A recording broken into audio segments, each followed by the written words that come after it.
It's sort of a common saying that you begin your political life left-wing and you become more conservative as you grow older.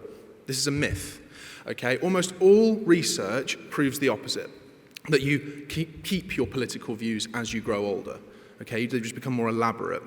What is also a myth is that the young are left-wing. If you look across the Western world, there is a plurality of nations that have vibrant, large, right-wing youth movements, okay, from France to Italy to Germany, but especially in the Netherlands with the JFED, which is the Youth Forum for Democracy, and in Hungary. Now, in Hungary, we see a government that is actually investing in young people. We see a government that has cut income tax to zero for under 25s. We see a government that is investing in families by giving tax breaks to married couples and giving tax breaks on the basis of the number of children you have. What this means is that the government in Hungary is building a generation of voters that will not just thank the government for their security in terms of their wealth and their ability to buy a house, it will also breed a generation that owes its existential fact to the Hungarian government. The simple fact that they were born is because of Hungarian policies. Now, if you look across to Poland, for instance, they've done similar things. Under 25s pay no tax, and there's a gradation up to the age of 30, depending on your tax income bracket. Okay? Now, what this means is that we introduce policies not just for young people based on what they want. Okay? That's a lazy approach to government. That's a lazy approach to policy. It's also, this is worth pointing out, a polls-led government. Right? We ask every day, what do young people want? YouGov always has a poll on what young people want, and that changes so rapidly, no one can keep up. Okay?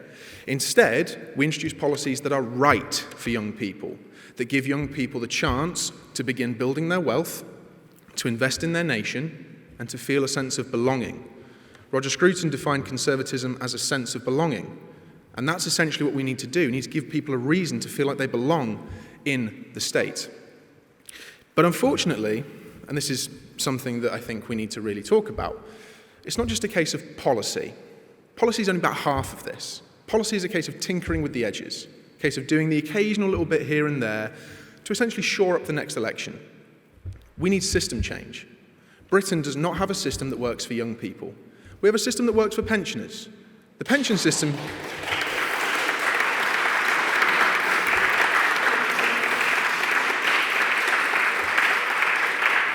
Thank you very much. The pension system in this country is a Ponzi scheme. No one's ever going to pay it off. And actually, if you think you're going to have a pension, like Farage said, you're out of your mind. That's not going to happen. This country does not reward young people in that way. It rewards older people. But it doesn't even reward the older people that are living today. It rewards the older people that were living 30 years ago because you're paying their pension. That's how it works. You're not paying the pension of the people alive today. You're paying the pension of the people alive 30 years ago. Okay? So we need system change. Kemi Badenoch was brave enough during the Conservative leadership election to actually stand up and say, as an engineer, I know how to tear systems apart and put them back together. And we need that bold thinking now.